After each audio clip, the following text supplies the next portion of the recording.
Boa tarde, buenas tardes, magandang hapon sa lahat. Good afternoon, everyone. Today, we're going to talk about how to increase your credit score and keep it that way. Before, I can tell you, I've gone through a lot. I've had a horrible credit score for a while, where I was stuck at around 650 for almost 2.5, 3 years. Tried to apply for a car, got denied. Tried to get credit cards, got denied. Well, I'm here to tell you today, guys, that it's possible to get your credit score up above 800 if you want to. First, I have to tell you the biggest thing that people just don't do is they ask me, JC, how do you keep your credit score so high? What can I do? First thing to do is just to pay your bills on time.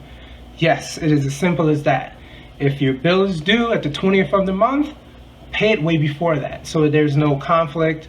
There's no reasoning to say, oh, well, I paid it on the 19th, and why didn't it get through? No, just pay it when it posts, which is normally a couple weeks before that, and then you shouldn't have any problems. All right? You have to remember, never try to rob Peter to pay Paul. Never swipe more than what you can pay back within a month's time. Okay? Second thing, never spend more than 15% of the entire account balance if you have a credit card. It is very important. So you may say, how do I figure out what's 15%? So just pretend you had a credit card that gave you a credit card limit of $5,000. Well, we all know that 10% of 5,000 is 500. We'll just add a little bit more to that. So you're going to do 5,000 times 0.15, and that is $750. So you're going to say, wait, I have a $5,000 credit limit. Why would I only spend $750? Well, credit utilization matters. You want the credit companies to know that you don't need that credit card. That is just an accessory for you. If you're pretty much using the entire $5,000 each month, it's showing them that you need that card, that you can't live without it. That means your utilization is not good. Okay, so you say, what is utilization? What it is that it is the comparison between your credit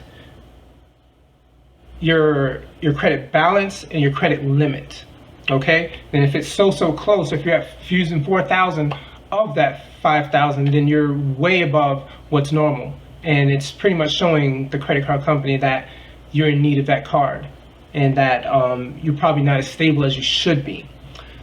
Third thing, your FICO score is what the credit bureaus use to show that you are credit worthy. You can easily check that each year for free on the annualcreditreport.com. Or if you're wanting to, well, that's actually just for your credit reports. But if you're looking for your credit score, you can get that free from creditkarma.com. So there's many different ways where you can get it for free at least once a year from multiple companies. There's 4 different companies that we use in the United States. We have Experian, Equifax, Innovis, and TransUnion. Regardless of whichever one is the most popular, just try to keep your credit as good as possible. Some car companies, some car dealerships will just use TransUnion. Some banks will only use Equifax. So there's really no way you can control what others use. So the best thing you can do is just to keep your credit up as much as possible. We have another misconception when it comes to credit cards where people fall into hard times and they say, man, I had this $5,000 credit card. It's been maxed out for a while, so I finally got to a point to where I could pay it off in full. Well, that's great. So what most people do is that when they feel that achievement of paying it off, they'll immediately get the scissors and cut it up. No. Do not cut up your credit cards. Keep your credit card forever, as long as you can.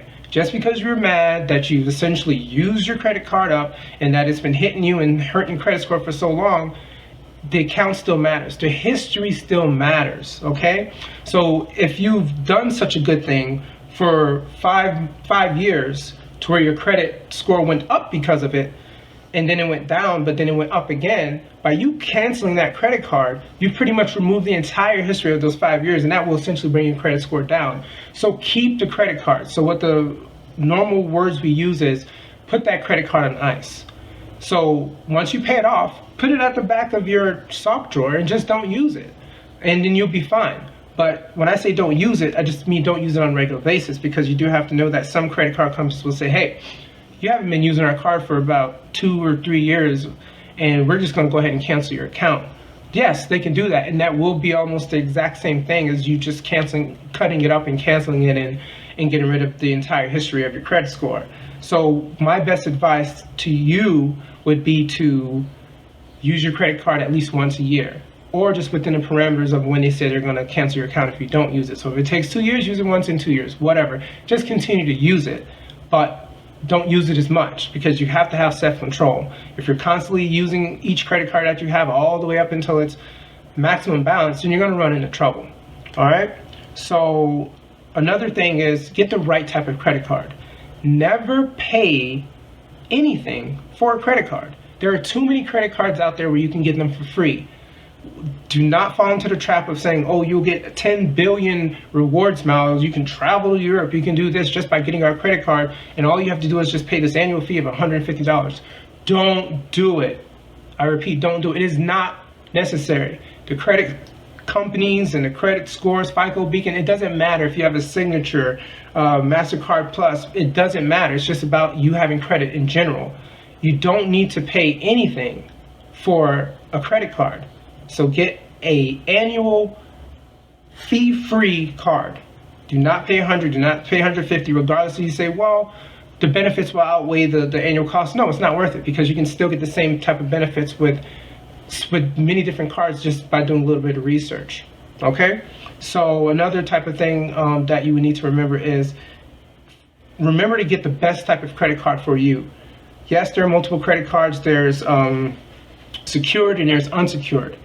Do not get a secured card. Okay, secured is the type of card that you would have to put a secured balance down, a deposit down before you're able to use it, about 100 to 200%. You don't need to do that. It's like pretty much holding your collateral against yourself. It's not necessary. Get an unsecured card. And you may say, well, how can I do that if I don't have credit and they won't give me credit, but I'm ready to get one?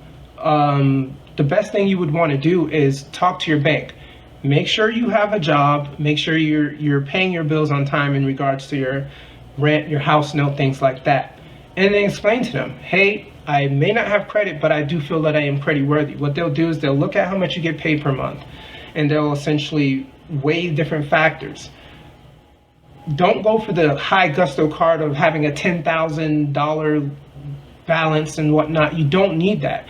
You can essentially start off with a $500 credit limit, or even $1,000, and just agree to it. Pay it off, pay it off within a year, and then by that time, it'll prove to the banks that you're willing to have a credit card and not go over and not essentially abuse it. And once you can do that after about a year or two, then you can apply for another card, which may give you a $5,000 or $6,000 balance. So it's just called baby steps, and most people aren't willing to do that. So if you're willing to go through baby steps and start off with a low balance from a bank, then you should be fine. Once again, do not go for secured credit cards. We want unsecured. There's many types of them. You can get them. And just go through your bank, let them know that you're working, let them know that you're willing to pay a small balance, and show them that you're worthy. And then from there, you can just go ahead and do all the tips that I mentioned, which is not using more than 15% of what that balance is on that credit card. The last thing I want to review is, you say, well, what are the best credit cards to get? Once you do have a good amount credit score to where you can get different type of cards in to where you're able to apply and you know you will not get denied, because being denied for a credit card will decrease your credit score. The best ones that I've chosen are the cards that give me money back. I don't go for travel rewards. I don't go for points, because those things are based off of whatever calculations that they have. One day, $1 equals 1 point, but then they'll switch the terms and 1 cent will equal 1 point. Don't go for points, don't go for travel rewards. I only go for cash back. One of the great cards that I got was the Citi Double Cash 2% cash back card. This is not an endorsement, this is just what I have done, because I rather get 2% back on each and every purchase, regardless if it's a grocery store, regardless if it's putting gas in your car, regardless if it's whatever else that many other credit card companies do through the months, where they'll switch to different type of criterias. I will simply just want 2% on each one, and then it just adds up from there. Another one I went for is a Quicksilver by Capital One. That one's a great card. It only gives you 1.5% cash back on each purchase, but it also gives you no fees in regards to international purchases. So either if you're buying something from China online here, or if you're going to a faraway country and you're wanting to swipe your card, the Quicksilver one is the best because it essentially won't charge you any fees on that particular transaction. Okay, so overall, that's pretty much it. Pay your bills on time, don't close off past credit cards, and just keep the utilization low.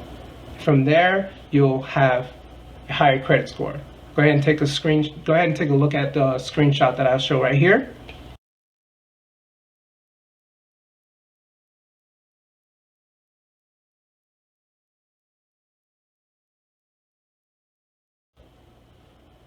Okay, so this particular screen shows just pretty much the multiple years that I've been increasing my credit score, but also keeping it at above 790 to around 800.